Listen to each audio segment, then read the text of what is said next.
Welcome to La Verdad Duele. What is that? The truth. The truth that hurts.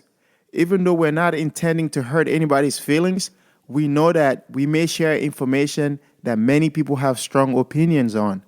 This is solely based on the fact that we love sharing information and we love passing down knowledge. And this podcast is all about that. And we hope you can enjoy that. Let's get to it.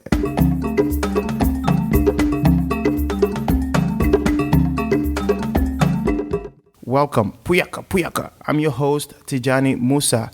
And today in the studio, I have a young man with me today who is so passionate about Africa. And I have not met a man who is this young and so passionate about Africa. And he's going to talk to us about different topics regarding Africa, regarding mentorship, regarding business, regarding change of leadership in Africa. And because of that, I'm going to allow him to introduce himself, and then we can go into what we are going to talk about today. Welcome to the studio, Christian Zindwemba.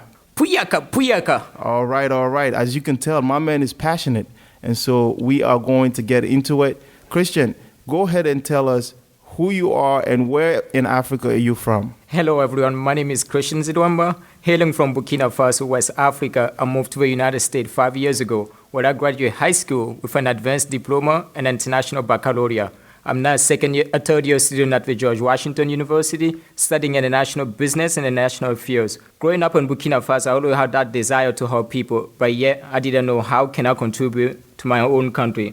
Coming to the United States, I had the opportunity to be in different leadership position, and that has motivated to eventually want to go back to Burkina Faso, West Africa, to make sure that we educate the next generation that will come, and to make sure that the West African country and Africa in general will be in better shape with great leadership. Yeah, Christian, man, that's really, really good. I love that. And so before we get into the meat of the conversation, let's talk about you first, all right? I understand that you have 11 brothers and sisters. Man, I have not met anybody that has more siblings than I am. When I do talk to people, the icebreaker that I share is that I have 7 brothers.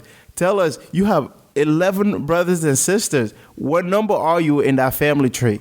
Well, first of all, I admire you, and I really think that 7 is a lot. When I say 11, often some people ask me, Christian, do you actually have 11 brothers? And I'm like, yeah. To some people, it's kind of surprising, but to me, it's not. Growing up in Burkina Faso, having an 11 brother, I'm the second one. So growing up, I always have to inspire and to make sure that my brothers follow my path. So every time that I do something, I think of my brothers and sisters. Being the second one and being the first person coming to the United States, I always have that desire, and I have a burden to make sure that I inspire my siblings and brothers to be great. So it's like a burden, and I have to make sure that everything I do is a great path to make sure that I leave a great legacy for them to follow. That is good, man.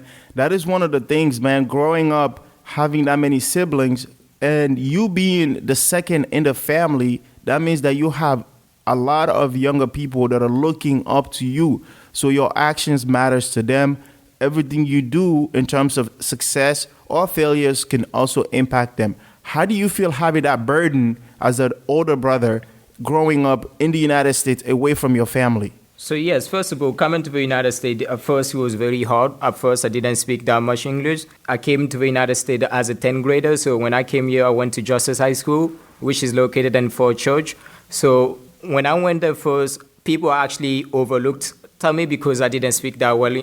I didn't speak English well. And often time people would tease me and saying, go back to your own country, Burkina Faso. I'm like, okay. To me, it was kind of funny, but now I realize that it's kind of offensive when somebody comes to, we need to see people from a different perspective, and we need to make sure that we don't discriminate against anybody. So coming in the United States and not speaking English, I have to learn English very much. I have to put a lot of work to be able to speak English. So anybody that comes to the United States, no matter where you're from, you can always improve yourself and go above and beyond as long as you're willing to do so and put in a lot of work. So after graduating from Justice High School, used to be called Jeb Stuart, I then decided to go to George Washington University. So it's always like you have to do something, not just something great, but you also have to work harder than other people. Because where I'm from, oftentimes we don't have that many people like in the United States or and for church in general. So when I came, I was the only person in my classes.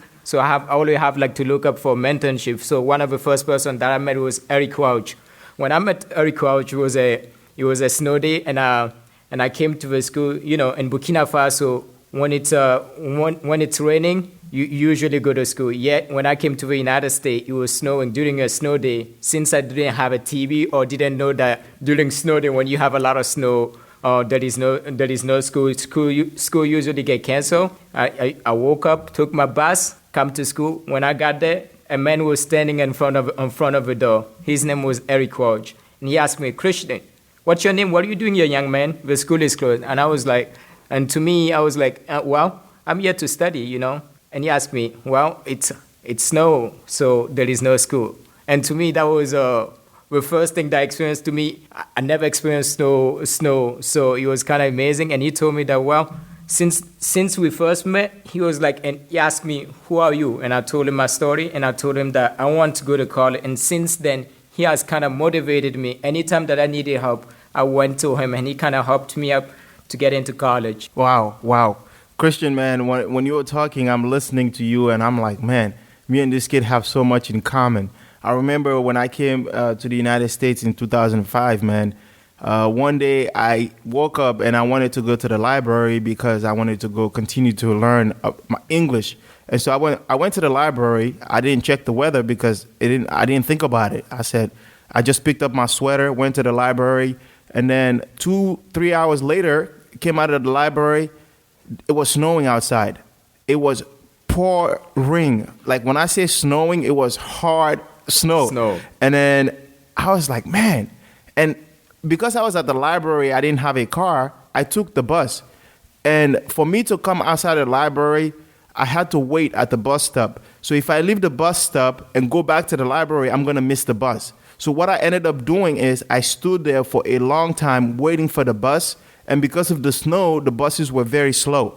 So, Christian, I almost died that day, man. It was so cold. My ears were so numbed. I was turning purple. So I understand exactly where you're coming from, not understanding the culture and not understanding the weather and not understanding that when it snows, especially in Virginia, a little bit of snow means that schools are they either cancel or they have 2-hour delay.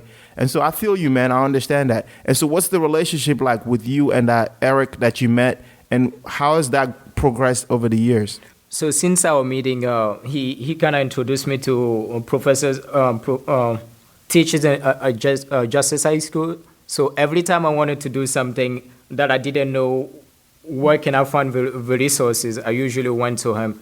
And when I came to the United States, I wanted to go to do one of the rigorous courses in the United States, which is the IB diploma, International Baccalaureate. It's called International Baccalaureate, which is one of the hardest courses that a student can do in the United States. Though I didn't speak English, I had that conviction that I could do anything that I put my mind into it. So at first I went to Fort Church High School, which was like 10 minutes close to my house.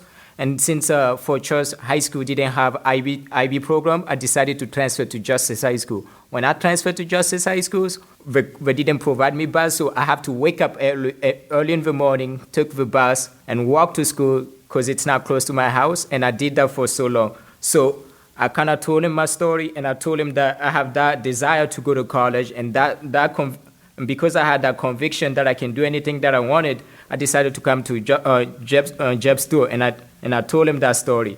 And since then, he kind of told me, well, Christian, there is a program at Justice High School. It's called AVID. Being part of AVID, which is a program that help students go to college, because none of my parents went to college, so I had to do something to be able to go to college. And for people to help you out, you have to put yourself first, and you have to work harder so they can see that you're doing something with your life. You want to go somewhere so they can help you out. And since then, during the college application process, he helped me out, revise some of my essays, and kind of told me, well, Christian, you can get into this college because you have this type of grade, and also go above and beyond your expectation because you never know, So always try to reach high. Whether you land there or you're not, you're gonna land somewhere in the middle. So always try your best reach high goal, like search for high goal, never settle for little. Man, I hope that the kids that are going to listen to this podcast, they can learn a thing or two from you, because when we talk about somebody with conviction to better themselves and work hard, you are right up there, man.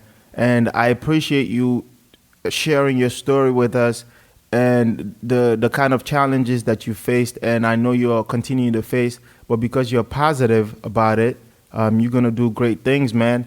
And let's take you back to Africa, right? Growing up in Africa, you are from Burkina Faso. Where is Burkina Faso in Africa? Burkina Faso is located in West Africa, near Ghana, Ivory Coast, Mali, and Senegal. So we're a landlocked country, meaning that we don't have any seas. So oftentimes, if you want to get if you want to get a car shipped to Burkina Faso, you have to go to one of the neighboring country, either Togo or Benin or Accra, and you're gonna have to travel back over there to get your car. So since we're a landlocked country, our main resources are mainly based on agriculture and farming.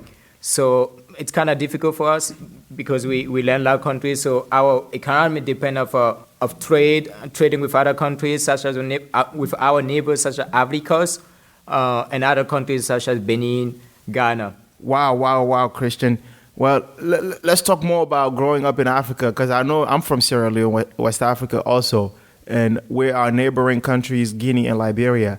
And I remember growing up in Africa, I used to play soccer. How is your soccer skills, and tell people about playing soccer in the rain barefoot, the kind of entertainment and enjoyment you get, the feeling that you get from doing that. How are your soccer skills, first of all, and tell us about growing up playing soccer in Africa? That's a great subject that I really love. So growing up in Burkina Faso, when I was like 7 years old, 8 years old, every kid in Burkina Faso in the neighborhood loved to play soccer. So every time that we went to play soccer, we play barefoot because, we love the game. We have a passion for the game. Though we might not have the resources to play in a turf, we all play barefooted. And one of the things that I do remember playing soccer was I usually leave my house at 7, and I usually come back at 8 or 5. Every time my mother or my father want to find me, they knew where to find me because they know that Christian left and he went to play soccer. So I wasn't playing club soccer. We play how to put it that way. On the streets? On the street, basically, yes, you got it. So we play street soccer, which is one of the fun thing, like not like in the United States. So when I came to the United States and went to high school, I had the privilege to actually play club soccer and also play for my high school and turf. At first I had the skill. I'm fast, but I didn't have the skill of playing in a turf. So I had to make some adjustment. Because in Burkina Faso, unless like you're from a wealthy family, that they would put you into like a club soccer, which they have a conviction that you're gonna go pro. If now everybody play barefooted, we enjoy it. We might not have the resources, but we love what we do, and we enjoy doing it for free because it's so fun. Right. In Africa, we play soccer because we love the game of soccer. We're not playing soccer because we get forced, because our parents didn't want to stay with us, so they forced us to go play soccer. We play soccer because we enjoy playing soccer, and it's fun. Do you play soccer under the rain? Great question. Whether it's raining or not, we play soccer under the rain, which is one of the fun thing about soccer. Whether it's raining or not, we play because we love it. Right. Man, we could talk about Africa the entire episode and still not get into enough conversations about Africa, man. And going back to the topic at hand, why are you passionate about Africa? You are a young man. This is your what?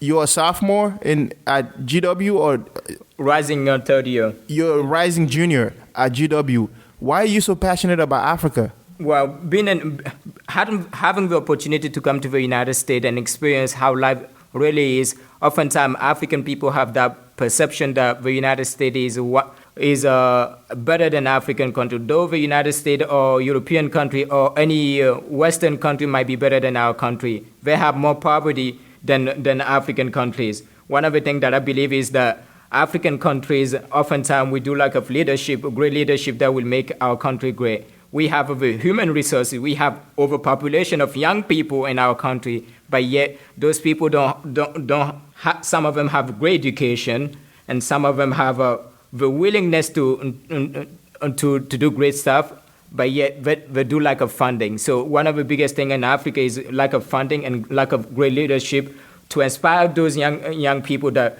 whether you coming from a rich family or a poor family, you can become great as long as you put your mind into it. So in Burkina Faso, one of the things is that oftentimes when people wake up every morning, they don't want to look for a job. They just sit, oftentimes go to sleep and wake up and complain that the government is not doing something to improve their life. You have to wake up, put the step in it, and you find something to do. Don't just wait for a government to do something for you. You have to be able to put yourself there, say, I want to do something, and I will do it. I also believe that women in Africa are one of the key driving of our economy. Women, when they get money, they usually spend at least 80% of their money in their kid, while the men usually take their money to go drink beer and put into beer. Women, when they have money, they use some of their money to take care of their kid. So we need to make sure that we invest in women. One of the things in Africa too is that women oftentimes are overlooked and not well represented in government and other private sector. And I think if we can make sure that women have opportunity as men, we can improve our countries. Man, Christian, man, like I said, you are a young guy, and the way you are speaking, you sound like a president of Burkina Faso. And I saw that you're currently a student at George Washington University. That is a very good school. I'm sure you worked extremely hard to get to that school. And you also ran for a student association president. And the way you are speaking right now, you sound like a president. Where did you develop that skill, man? I think one of the skills that I developed those skills by being able to speak to people. I enjoy speaking to people. I enjoy learning from different cultures, no matter where you're from. I always try to find a common ground or trying to learn something from everybody. Anybody that you meet, you can always learn something from them. And I remember when I was working at Home Depot as a cashier, each and every day I had the opportunity and the privilege. Though I was getting paid $12.50 an hour, it wasn't because of the money, it was because of the people. Each and every day that I came to Home Depot to work, I had the privilege to meeting with people that I wouldn't have the chance of meeting them if it wasn't because I worked there. So each and every day, some people might tell me their story that kind of made me the person that I am today. I had the privilege to learn how to communicate well with people. One of the story that I usually share is when I first got my first job at Home Depot, my English wasn't that well the first year, but I did improve it because I had the privilege of speaking with different people from different backgrounds each and every day. And I also had the opportunity to be part of an organization that teaches people how to communicate well, how to be a great public speaker. And I developed those skills over the years because if you want any job that you will do in the future, you need to know how to communicate well.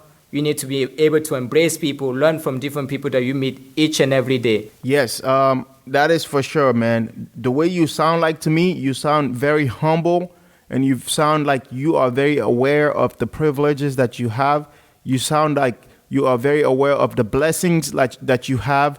And because of those qualities, man, you are going to go far, far, far, far, far, far away with the blessing that you're receiving from people around you, from your friends and from your families.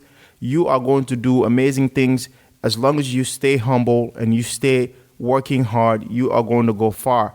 And like I said, I was looking at some of the things that you are involved in at GW.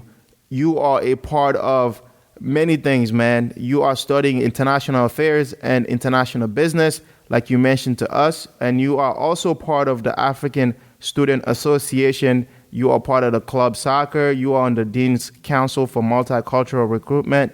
You are in the French Club. You are in the Learner Health and Wellness Center employee. You are a GW Athletic Department fan council member. Christian, you are so involved in different things. Which of those things are you proud of and you enjoy? And do you speak French? Why are you on the French Club? So I'm in the French Club because I want to be able to help other people speak French, learn from the French culture. And when I was in high school, I was the president of the French Club. Each and every week, one time what we usually do is show movies, show the Francophonie, like the French language, so people can learn about French. and know that you don't have to only speak one language. You can also learn another language. And I also believe that knowing how to speak another language give you the opportunity to connect with other people, and also give you the opportunity to, in the job market, if you want to get a job, oftentimes employee ask you, do you have another skill? Do you speak another language? Whether it's Spanish, when it's Italian, learn another language. Try to improve yourself in another language. Not only that you get to communicate with other people, you also develop a skill to try to connect with other people. One of the things that I'm extremely proud about at GW is being involved with the Dean Council. You know, in the Dean Council, what we usually do is we host seniors in high school that want to come to GW, but they don't know whether GW is the right place for them. So when they come to GW, we usually have a 3 days. 3 days. We usually host them for 3 days. They come, they experience DC, they experience GW. And me, as a student who's involved in my community at the George Washington University, it's my role to try to kind of like sell a person, sell him about GW, but it's not like selling. I'm telling him what GW has to offer and the resources that we have, and give him, and also show him what kind of resources he will get if he decides to come to GW. And I'm also trying to tell him that, look, if you come to George Washington University, you'll have people like me who are willing to help you out, as long as you're willing to go and ask for it when you need help. So don't be afraid to ask for help when you need help. Always trying to reach out to other people and learn from people who are smarter than you. Man, GW is very happy and very lucky to have you represent them and sharing your experiences to students. Trust me, man, you are bringing lots and lots of kids to GW, and I hope that GW treats you well because you are a good guy. One of your dream jobs, you said you want to become the president of Burkina Faso. What makes you think that you are going to be the president of Burkina Faso, man? That's a great question. Actually, the goal is not to become the president, but the goal is to go there and help as many people as you can. But if you want to be able to help other people, you need to help yourself first. So I see myself as someone who can bring people together, who can inspire other generation, that you don't have to go to another country or go another country to be able to become great. My education, I want to use my education to go back eventually to make sure that we have we can inspire the next generation to come. And we also, I want to make sure that Burkina Faso is self-efficient, meaning that we don't have to go to other country or to ask for help or go to the IMF or the World Bank ask for money when we don't need those money. We can do stuff in our own country, produce in our own country, to feed our own countries. There is so much that we can do together in Africa, specifically in Burkina Faso. Although I might have the inspiration of one day maybe running for president or becoming a president of Burkina Faso, there is a lot of work that I have to do to get there. So I'm hoping to eventually one day go and try to help my people and see what we can do together. Man, as long as you keep that motivation, you keep that passion, and you keep expanding your resources, your network, you have a chance to become the president of Burkina Faso. And the people in Burkina Faso will be lucky to have you be their president, because at this age, a rising junior in college talking about helping his people, talking about the passion that he has for the continent of Africa, that is inspiring, that is aspiring, and people will be lucky to have you as a leader. And I have a quote here when you were running for the Student Association president at GW, and one of your motto there was that from Greek life to Muslim community to the Asian community, everybody and anybody who struggles, no matter your background, this campaign isn't about Christian, but all of us. You said that. That sounds presidential to me. How did the results come out in that election? The result wasn't what I was expecting or what I worked for, but I'm extremely proud of the work that we have done to try to bring change to our university. In our university, we have so many people from different backgrounds, and oftentimes some of them are overlooked or left by our student association in our university. And having the opportunity to work at the gym, at the Leno, I had the privilege of meeting with different people from different backgrounds. And oftentimes, whenever I ask a senior, what's your next move or what do you want to do after college, they usually tell Christian, I don't know. And to me, that was irritating when you pay $75,000 to go to a university like George Washington University, yet you don't know what you're doing after graduation. That inspired me to run for president, because I believe that I have equality and I have a connection with people. I love talking to different people from different backgrounds. So I wanted to use the resources that I was able to get coming to George Washington University and the people that I know at the George Washington University to inspire and to help those who might know about those resources but don't know where to get them. That was the main reason I decided to run to become the next president of the George Washington University. But though the result wasn't what I came up third with the most vote, though the result was kind of surprising, even though I think I would have a better chance if we didn't have coronavirus and all that, but you cannot just give an excuse or make an excuse. Though the result wasn't one of the best results, I'm humble and I'm happy that I was able to meet different people from different backgrounds, people who believe that together we could make a change for our university, for each and every one of us, not just for one community, but everybody. Yeah, man. And part of your platform when you were running for student association president at GW, you wanted to create more and bring more local Asian grocery stores and more halal restaurants in the campus, because a lot of these universities always praise themselves about being a global university, being a diverse and inclusive university. And you said that, I quote, providing different options for different people on this campus would be a better place for GW to call themselves a diverse and international campus. And then you continue by saying that you think it's time they expand the food option for every community on that campus. Again, that sounds very presidential to me, because the universities pride themselves in being diverse and being multicultural. Why do you think it was important that they expand the food menu, having halal stores and as well as Asian store? Why is that important to the campus? First of all, it's important for the campus because we have different people from different backgrounds. And I myself, during my freshman year, I went to a restaurant and I wanted chicken, right? And late night went and I wanted chicken, and the chicken was they mixed the chicken with pork meat and bacon and everything. But there is so many students who don't eat that. And there is no food option for those people. Not just because you're religious, there is people from different, like from Asia, who also didn't have those options. And talking to those people with my own experience, not having the food option that I wanted, and talking to students who thought that we needed to have a change and a variety of food that represent the majority of the students at the George Washington University. I was like, there is something that we need to do to change that. Bringing those changes and bringing different variety of food that represent the community and the different community at our university was one of the things that I wanted to bring change in our university, because we don't have those type of food for different type of community. And if the university praise themselves to be, well, we're very international. We bring about 18%. We make a lot of money with international kids. So they need to make sure that they represent those students who decided to come to George Washington University because they wanted to have a global experience at the George Washington University in Washington, D.C. That is for sure. If you're marketing that you're an international university, a global university, then you have to have programs in place to meet the needs of those students that are coming to the school because of what you're marketing and what you're putting out there. Going back to Africa, man, because this whole episode is about Africa and your passion that you have for Africa.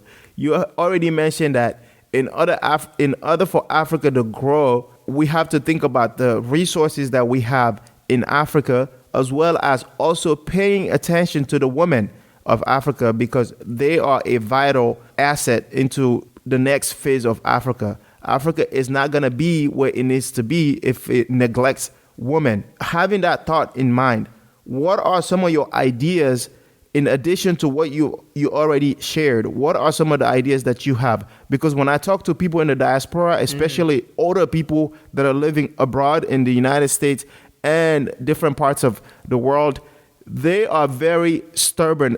They've given up on Africa. When you tell them to go back to Africa to invest, they said, man, that place is too corrupt. What do you say to those people that have given up in terms of going back and invest? What do you say to those people? Well, I would say that first of all, you have to go there and experience it for yourself, because oftentimes people think that Africa is very poor. But if you look at history and if you look at right now, every country, whether it's the Asian country or European country, they're fighting to get lands in Africa. They're fighting to be able to have representation in Africa, because they know that in the future Africa will become one of the developing countries, because we have many natural resources. If you look at Congo, and Congo, Congo RDC, they have a mining. That's what it is in those countries. If you look at Ivory Coast, they have natural resources such as the coffee that we, the United States, usually have. It's come from Ivory Coast, because they have at least like 60 or 80% of the world market. Those countries, we have so many research, but the thing is that we don't produce them in our own countries. We usually export it so other countries can make them and resell it to us at a higher price than they bought in our countries. If somebody say that they don't want it, Africa is not a great place to invest, it's due to lack of information and lack of knowledge. In Africa, there is so many jobs that you can invest into. As of right now, if you look at digital is a market that is a market segmentation that is growing in Africa. Everybody using digital, but as of right now, there is no big digital companies in Africa. At the same time, that we need to also give the opportunity to farmers. Our main economy depends on farming. So if we can put our money not doing the old ways, by using advanced technology, not just technology, but method of farming, we can produce more product in our own country to feed our own people instead of importing other product from other countries. Yeah, there is so much in Africa, man. You are correct about that. And and then another thing that you're also passionate about, you mentioned that you wanted change of leadership in Africa. How would that help the African continent? And why do you think that they need a change of leadership? Well, I think some of the presidents right now, some of them are very old. They don't have a great representation about the young people, the new generation in Africa. And also you also ask about how women can help Africa, right? The women love to work, but oftentimes they don't have the financial resources. So creating a macro economy where women can have funding to do their businesses will help Africa grow. At the same time, we also need to make sure that our government, when we spend our money, we need to be conscious of a minority, of a different group of people, such as those who are disabled. In our own country, when someone is disabled, they look at him like someone who can't do anything, and we need to change that. It's all in the mind. So we need to change the mind of the people in Africa. One of the things that I see oftentimes is people trying to migrate to European countries or to the United States because they believe that those countries have more resources. Though those countries may have more resources than our own country, you don't have to risk your life trying to go to another country.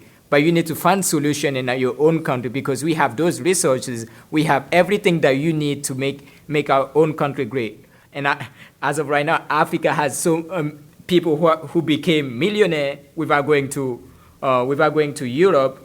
If we talk about Aliko Dangote, he's one of the richest guy in Africa right now because he found a business. So you need to find ways to make to do great in your own country, not trying to go to another country. So it's the lack of leadership from our president or our government that inspired those kids to try to go to abroad or other countries. So we need to create more jobs, whether it's allowing an international company to come to the country, but also making sure that when those international company corporation come to our countries, they need to take a percentage of our population, teach them how to do the job, not just come and hire them and leave them and don't teach them how to do the job. So we need to make sure that when we allow investment in our own countries, that it benefits us too, not just military corporation that just come and deplete our country and leave the people in a poorest place than they were when they came. Yeah, and Christian, you also mentioned that one of the role models for you is the president or the former president of Burkina Faso, Thomas Sankara. What qualities does he have that make you think that he is a role model to you? Personally, I admire Thomas Sankara for many reasons. One of the main reasons was that he's a people person. Being a people person, he didn't just talk about action, he made them happen. You know, he went there with the population. He was with the population when he was doing project, building construction, building railroad, building a school. He was there with the people. So if you want to become a president, you need to make sure that you're hearing your own population. You need to be outgoing your own population. And at the same time, not only that he was a great president, he was someone who didn't like injustice. When other countries or European countries or Western countries wanted to tell him what to do, he didn't allow that. He wanted to make Burkina Faso a self-efficient country, all product made in Burkina Faso, so that Burkina Faso can be self-efficient, not depending from other country. But most importantly, he gave a chance to women to dream big, to not depend on their husband, because he believed that woman has a great potential to be great. And if you wanted our economy to grow, we needed women. We needed to engage women. Like I mentioned before, women play a vital place in our economy, and oftentimes we overlook that. We need more representation of women in government to be able to make changes, not just have the same people over and over. Yeah.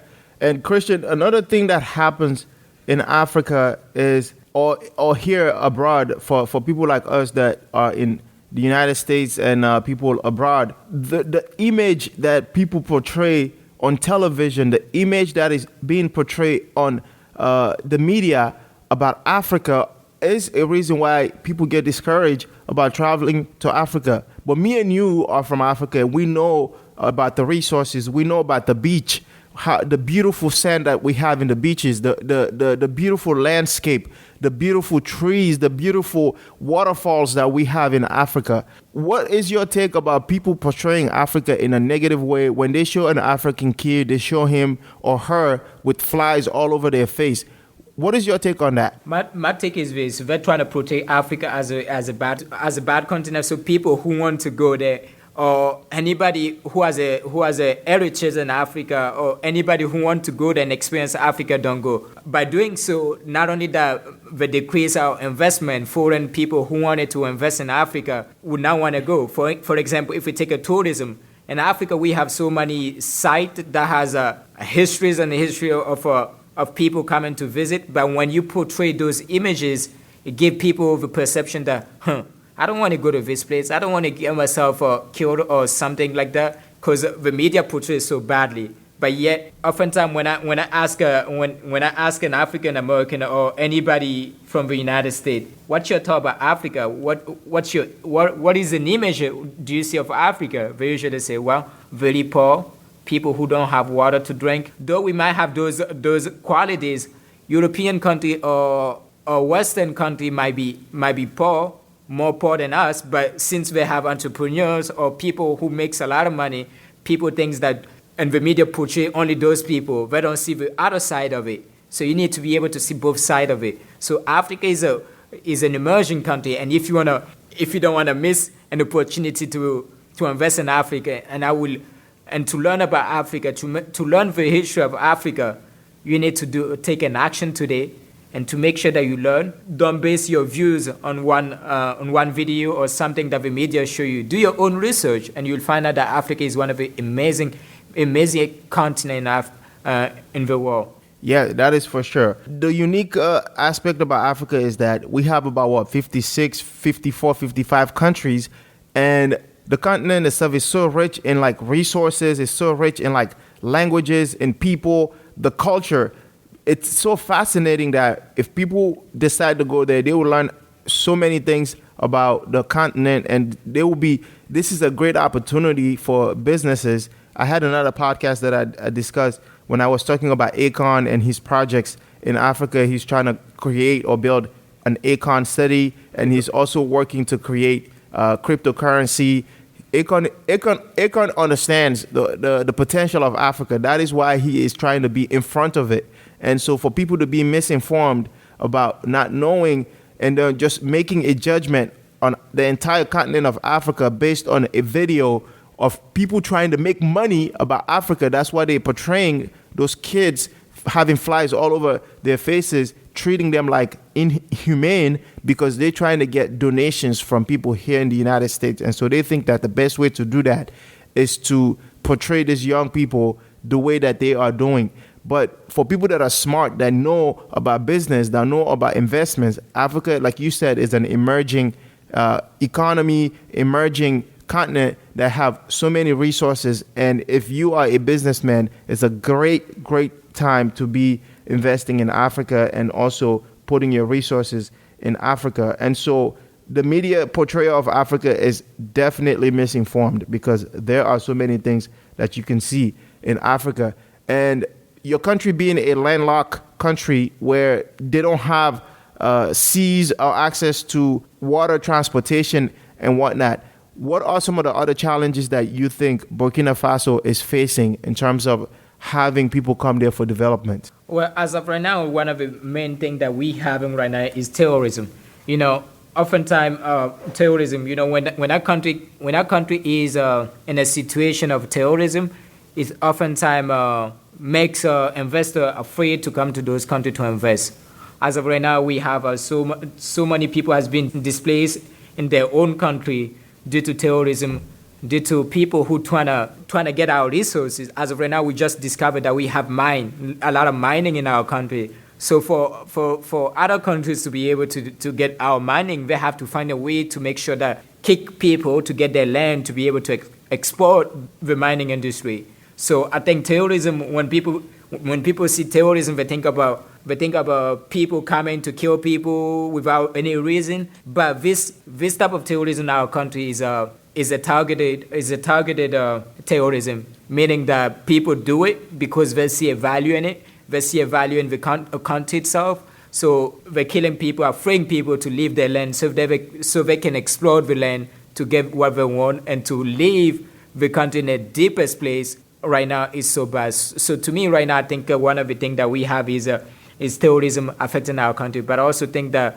we have a lack of a representation of women, like I mentioned before, in our own government. So we need to do better to make sure that we have an emerging country, we have a developing country. To be able to develop our own country, we need a investment, but we also need to make sure that when those investors come, they're not only taking our resources and leaving us with nothing, but teaching us how to do stuff too. But we also need the diaspora to come back to invest in our own country. There is so much that the diaspora, their knowledge, their experience abroad can bring so much in our own country. But oftentimes people when they graduate, they don't want to go back, or when they come to a European country, they get too comfortable. But forgetting that working day to day, trying to earn a minimum wage will not get you anywhere. You can go abroad and work for at least like 5 years and go back, because there is so much that you can invest your money in Africa when you go back. And there is so much of your experience that you can share with your community when you go back. Tell people about what you experienced so they can learn and they don't have to flew back and do the same thing that you did. Yeah. And Christian, man, I'm so happy that you decided to come to this podcast and share with us your take on Africa, because you are right. For people like us that are abroad, it is within our responsibility to be able to go back to the communities and share what we've gained being abroad. And for example, you talk about being here working 2-3 jobs to make ends meet. And then say you take $300, $500 or $2,000 and you go back to your country, you can do a lot of investment with $2,000. But here, that's like 1 month rent. And it's not even, sometimes depending on where you live, it's not even enough for a month rent, and also it won't be enough for food. But if you go to your country with that kind of money, you will be able to help somebody. You will be able to create a business. You will be able to start something that would be beneficial to the community. And so it is within the responsibilities of the diaspora to also be the advocates, be the ambassadors for these countries and speak highly of the African continent, and for us to be able to go back and provide our expertise that we've gained over the years here to share with our community. And so you are wrapping it up very, very nicely. Do you have any other last minute things that you think that the fans of La Verdad Duele will be able to benefit from? Either you want to send a message to the people in the diaspora, like you mentioned, or you want to send a general message to everybody that's listening to this podcast about traveling to Africa and giving Africa a chance. Do you have anything additional to say? One of my messages that I want you to take out of this podcast today is each and every day you have the opportunity to better yourself. Each and every day you have the opportunity to make a difference. Each and every day God has given the opportunity to wake up and make something great out of yourself. So wake up, trying to do something, and remember, you will not get somewhere without the help of other people. And when you reach your goal, trying to help somebody else, because we are human and we need help. Nobody has ever made it by themselves. They made it because of someone. I have, on my way to success, many people have helped me get to my role. And so if you need help, please, please, please, don't be afraid to ask for help. People are willing to help you out. But remember, you're going to face rejection and a rejection, but don't let that one rejection or failure determine who you are. Always fight for who you are and have ethics and believe that you can be great when you put your money into it. So thank you so much for listening. Well, yeah, man. Thank you, Christian. That was very nice. I like that wrap up. Definitely, you have to set your mind into wanting to achieve. And along the way, there are going to be some trial and tribulations. There are going to be some obstacles along the way, but you have to keep fighting. You have to keep going, and you have to keep moving forward. Like you said, Christian, along the way, you have mentors that believe in you. And because of that, you are getting places and you are doing things amazing. And then in addition to that, you know that you have a responsibility, and now you're looking back and trying to help the next person behind you. And that's how things happen. That's how change happen. And that's how empowerment happen. And that's how we create a village. That's how we create a city. That's how we create a country. And that's how we can improve the continent of Africa. If anybody wants to follow you or wants to stay in touch with you and also want to, just learn more about Africa or more about Burkina Faso, they can reach you on your Instagram page, which is Burkina Bigna. It's BurkinaBigna. One word. You can look up Christian on IG, follow him, and you can ask him all questions about Africa. You can ask him all questions about GW. You can ask him anything. Or even if your kid needs a mentor, your kids need inspiration or somebody to motivate them, Christian wouldn't mind motivating your kid. Christian wouldn't mind being a mentor to your child. Christian wouldn't mind being a friend to your child. Christian, is that okay for people to reach out to you to your IG? More than okay. All right, that's what I'm talking about, man. Hey, once again, man, thank you so much for coming in. I really enjoyed this episode. I really think that you have shared with us some amazing things. Thank you so much. I really appreciate it. And just know that you can always come back, and anytime you want to come back and share more information, you have this platform to do that, okay? Thank you so much for giving me the opportunity to be here. There you have it, everybody. If you're listening to this still, I appreciate you so much. Thank you for listening through and through. Make sure, if you haven't done so already, please hit that subscribe button so you can get this automatically downloaded the next time new episodes come out. We have a lot more experiences and stories to tell, and I cannot wait to share them with you. So make sure you hit that subscribe button. Reviews are always appreciated. Thank you. I appreciate you, and let me know what you think on our Instagram at La Verdad Duele Pod. Our team is here to serve you. We look forward to hearing about your successes, and maybe one day we may invite you to the studio to share. We wish you luck. The La Verdad Duele family has your back. Thank you so much.